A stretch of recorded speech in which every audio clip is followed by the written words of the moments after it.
540 নম্বর হাদিস, ওদের আল্লামা আলবানী বলছেন এই হাদিসটাও সহিহ। 5 নম্বর হাদিস, দ্বিতীয় রাকাতের শুরুতেও হাত তোলার কথা আছে। যখন দ্বিতীয় রাকাতের জন্য উঠা হবে তখন হাত তোলা হবে। এই হাদিসটা আছে আবু দাউদ শরীফের মধ্যে 739 নম্বর হাদিস, এদের আল্লামা আলবানী বলছেন হাদিসটা সহিহ। বুখারী শরীফের আরেকটা হাদিসে আছে যে দ্বিতীয় রাকাতের শুরুতেও হাত তোলা হবে। 6 নম্বর এটা হলো দ্বিতীয় রাকাতের শুরুতেও হাত তোলা হবে। বুখারী শরীফের মধ্যে আছে 739 নম্বর হাদিস। আচ্ছা, আরেকটা 7 নম্বর হাদিস ইবনে মাজাহ শরীফের মধ্যে আছে যে নবী আলাইহিস সালাতু ওয়াস সালাম প্রত্যেক তাকবীরের সময় হাত তুলতেন। প্রত্যেক তাকবীরে, সিজদা যাওয়ার সময়, সিজদা থেকে ওঠার সময়, আবার সিজদা যাওয়ার সময়, আবার সিজদা থেকে ওঠার সময়, মানে যতগুলো তাকবীর ততগুলো রাফা ইয়াদাইন, ততবার হাত তোলা। এই হাদিসটা আছে ইবনে মাজাহ শরীফের মধ্যে 861 নম্বর, এবং আল্লামা আলবানী এদের ইমাম, উনি বলতেন হাদিসটা বলা হয় সাহিবুন নালাইন, সাহিবুল বিসাদা, নবীর চপ্পল বহনকারী, নবীর তাকিয়া বহনকারী। উনি ছিলেন নবীর বিশিষ্ট খাদিম। নবীর ইন্তেকাল পর্যন্ত নবী শুয়েছিলেন। উনি বর্ণনা করেছেন নবী আলাইহিস সালাতু ওয়াস সালাম তাকবীরে তাহরিমা ছাড়া অন্য সময় হাত তুলতেন না। বুঝা গেল? উনি যে কথা বর্ণনা করেছেন এটা হচ্ছে নবীর শেষ জীবনের কথা, শেষ জীবনের অবস্থা। আমি প্রথম দিকে একটা কথা বলছি, আপনাদেরকে বলছিলাম না যে আহলে হাদিসরা ওরা যে হাদিসগুলো বলবে সব সহিহ, জালবে সহিহ, আর আমাদের হাদিস সহিহ জাল। ওই আইনুল বারীর মুহাপন্ডিত উনি ওনার কিতাবের মধ্যে একটা হাদিস উল্লেখ করেছেন বাইহাকী থেকে। বাইহাকী শরীফের মধ্যে আছে যে নবী আলাইহিস সালাতু ওয়াস সালাম ইন্তেকাল পর্যন্ত, মৃত্যু পর্যন্ত রুকুতে যাওয়ার সময় এবং রুকু থেকে ওঠার সময় হাত তুলতেন। এই হাদিস থেকে নিয়ে নেওয়া হয়, তাহলে আমরা যে বলছি যে ওই হাদিসগুলো মনসুখ হয়ে গেছে, তাহলে কথাটা আর সত্য হবে না। কিন্তু খুব ভালো করে কান খুলে শুনে রাখুন, যে হাদিসটার মধ্যে আছে যে নবী আলাইহিস সালাতু ওয়াস সালাম মৃত্যু পর্যন্ত রুকুতে যাবার সময়, রুকু থেকে উঠার সময় হাত তুলেছেন, হাদিসটা সম্পূর্ণ জাল হাদিস। ওরা বয়ান করে তখন জাল থাকে না, ওরা বলবে সহিহ। কিন্তু আমি আমার এই কিতাবের মধ্যে অনেকগুলো কিতাবের হাওয়ালা দিয়ে বড় বড় মুহাদ্দিসিন যিনারা হাদিসের পর্যায় নির্দিষ্ট করেছেন, হাদিসের উপরে মন্তব্য করেছেন হাদিস সহিহ কি জাল, তিনারা বলছেন হাদিসটা সম্পূর্ণ জাল হাদিস। অতএব কোনো একটা হাদিসও নাই যে নবী আলাইহিস সালাতু ওয়াস সালাম ইন্তেকাল পর্যন্ত রুকুতে যাওয়ার সময় বা রুকু থেকে ওঠার সময় হাত তুলেছেন, এই ব্যাপারে একটাও হাদিস নাই। অতএব আমরা যে দাবি করেছি, আমাদের দাবি ইনশাআল্লাহ 100% সহিহ যে নবী আলাইহিস সালাতু ওয়াস সালাম মৃত্যুর সময় যে নামাজ পড়েছিলেন, বা মৃত্যুর আগে যে নামাজ পড়েছিলেন, সেই নামাজে উনি শুধুমাত্র তাকবীরে তাহরিমার সময় হাত তুলেছেন, আর হাত তোলেননি। আইনুল বারী সাহেব ওনার কিতাবের মধ্যে লিখছে যে হানাফি আলেমরা হানাফিদেরকে অনেক সওয়াব থেকে বঞ্চিত করে দিচ্ছে। কেন? এই যে হাত তোলা হয় নামাজের মধ্যে, প্রত্যেকবারে হাত তোলার সময় একবার হাত তুললে 10টা নেকি, একবার হাত তুললে ওটা নেকি 10টা নেকি। তাহলে প্রত্যেক রাকাতে ওরা দুবার অতিরিক্ত দুবার হাত তুলছে, তাহলে 4 রাকাতে 8 বার অতিরিক্ত হাত উঠছে, তার মানে ওরা 80টা নেকি পাচ্ছে। আর হানাফিরা এই 80টা নেকি থেকে প্রত্যেক 4 রাকাতে বঞ্চিত হয়ে যাচ্ছে। কথা বুঝে আসছে আমার?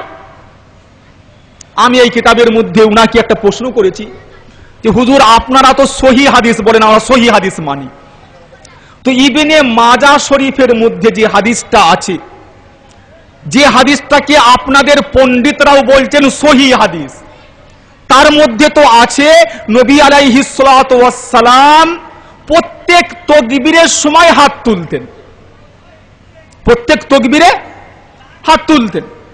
নামাজের 4 রাকাতে কটা তাকবীর আছে? মনে হয় 28টা। আমার কিতাবের মধ্যে লেখা আছে কিন্তু ঠিক খেয়াল নেই, মনে হয় 28টা তাকবীর আছে।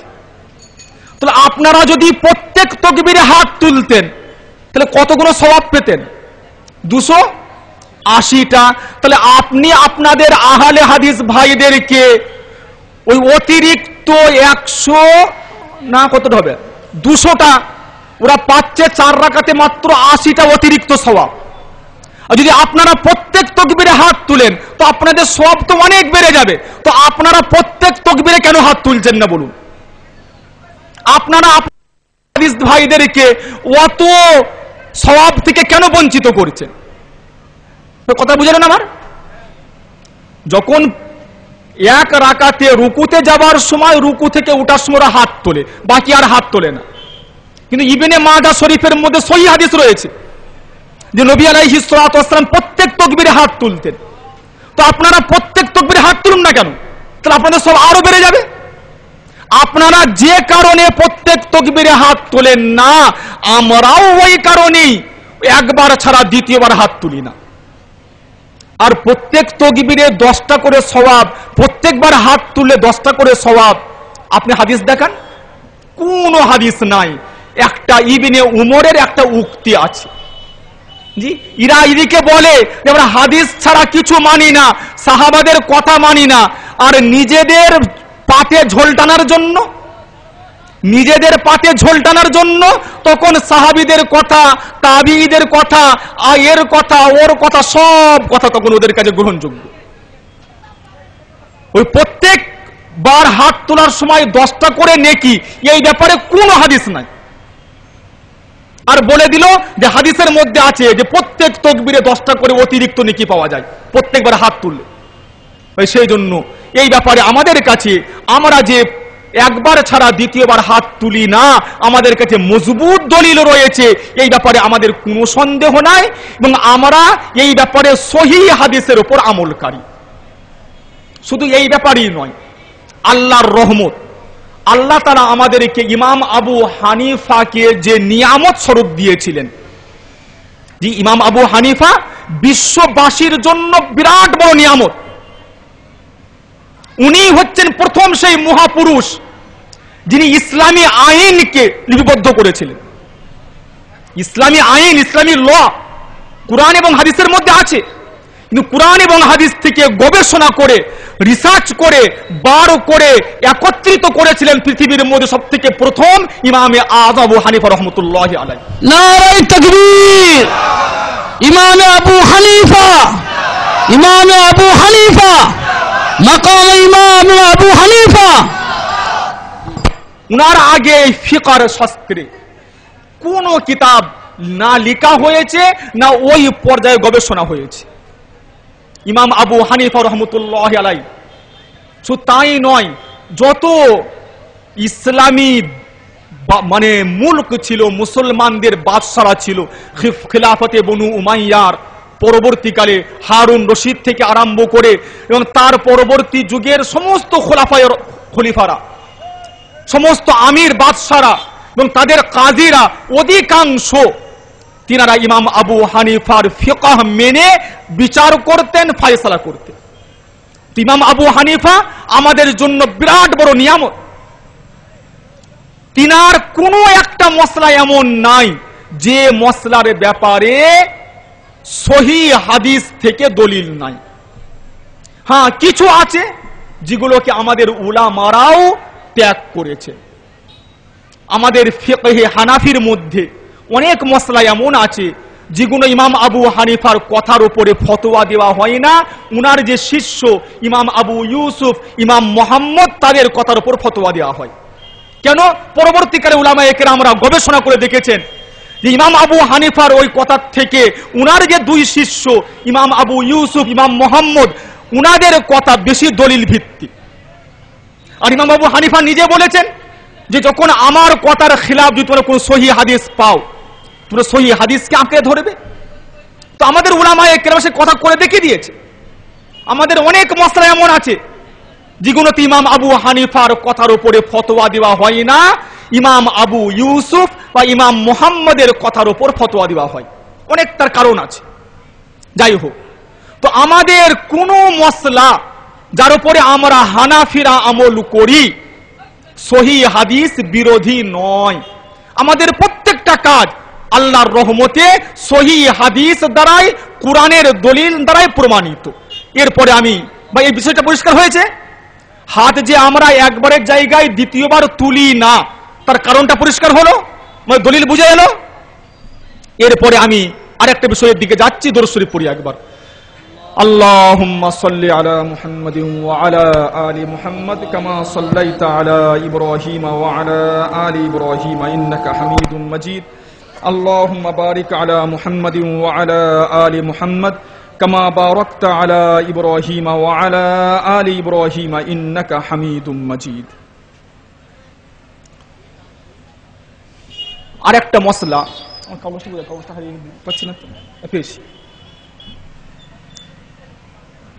ঈদের নামাজের অতিরিক্ত তকবীর কতগুলো, এই ব্যাপারে আমার কিতাবের মধ্যে আমি আলোচনা করেছি একদম শেষ দিকে। আমরা প্রত্যেকেই জানি যে আমাদের নিকটে ইমাম আবু হানিফা রহমতুল্লাহ আলাই তিনি বলেন যে ঈদের নামাজের অতিরিক্ত তকবীর হচ্ছে 6টা।